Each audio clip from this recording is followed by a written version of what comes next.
Esprit d'équipe. Mettez de l'harmonie au bureau avec Claire Gélineau.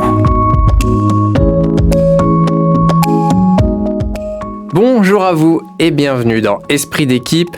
C'est l'émission et le podcast qui vous donne tous les 15 jours les clés pour mieux travailler ensemble. Et aujourd'hui, on va parler d'un sujet quand même très essentiel à un bon management d'équipe, la délégation. Alors pour explorer ce thème, évidemment, on va faire à nouveau appel à Claire Gélineau. Elle est coach professionnelle et elle est fondatrice du cabinet 1 et Pluriel du côté de Bru. Bonjour Claire. Bonjour Simon, bonjour à toutes et à tous. Oui, la délégation est un levier essentiel en management. Elle présente de nombreux avantages, mais nécessite quelques précautions. Alors comme souvent, c'est toujours bien de mieux comprendre les termes qu'on va utiliser ensemble aujourd'hui. Donc je vais vous demander de nous expliquer ce que vous entendez vous exactement par déléguer. Oui, bonne question, car il s'agit d'être clair. Déléguer, c'est transmettre à quelqu'un la responsabilité d'une mission tout en restant responsable du cadre et du résultat attendu. Je parle bien de responsabilité, car c'est ce qui fait la différence entre déléguer et se débarrasser d'une tâche. Déléguer va renforcer la motivation et l'implication des équipes. C'est une marque de confiance et de considération. Alors que se débarrasser d'une tâche risque de démotiver car les personnes se sentent prises pour les larbins de service. Et alors, quel va être l'intérêt pour un manager ou un chef d'équipe de bien déléguer ? Ça présente de nombreux intérêts. D'abord, ça va entretenir un climat de confiance. Ça montre que vous croyez en vos collaborateurs et du même coup, vous renforcez leur confiance en eux. Vous allez aussi favoriser le développement des compétences des collaborateurs. Ça vous permet de mieux repérer leurs zones de talent et les points de fragilité.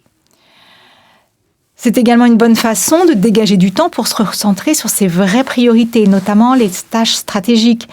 Et donc, ça vous permet de prévenir l'épuisement professionnel et, entre parenthèses, d'éviter le micromanagement. Un manager qui ne délègue pas s'épuise et devient un frein malgré lui. Ça renforce également l'autonomie de l'équipe, son implication et sa motivation.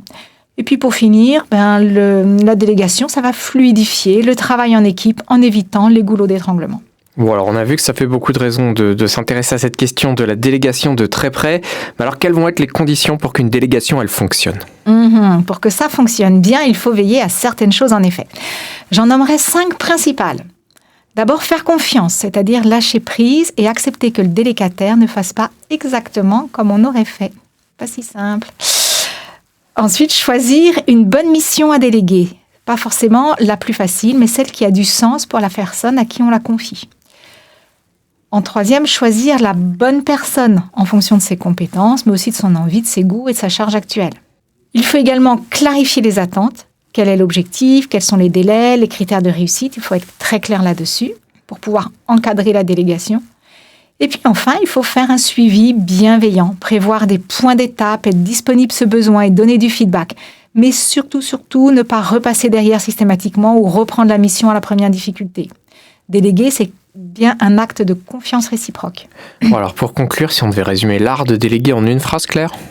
Eh bien, je dirais, déléguer, c'est faire grandir l'autre tout en se libérant soi-même. C'est une compétence qui s'apprend, se teste, s'ajuste et qui change profondément la qualité du travail en équipe. Comme d'habitude, merci Claire pour votre approche limpide et concrète. Nous, on va se retrouver dans 15 jours. Est-ce que vous pouvez dire à nos auditeurs et auditrices de quoi il sera question ? Oui, le prochain épisode d'Esprit d'équipe portera sur l'agressivité, comment la comprendre et la désamorcer. Merci beaucoup Simon, à très bientôt. Nous, comme prévu, on se retrouve dans 15 jours. On vous rappelle d'aller écouter le podcast d'Esprit d'équipe sur le site de Radio Laser. Merci Claire, à dans 15 jours. À dans 15 jours.